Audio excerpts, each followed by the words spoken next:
this video. For this video guys, maglalaro po tayo Black Squid. Ito po. Ito na po. Balik po tayo sa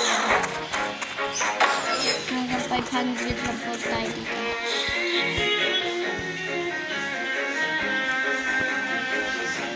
Ito po nga po yung may cheat na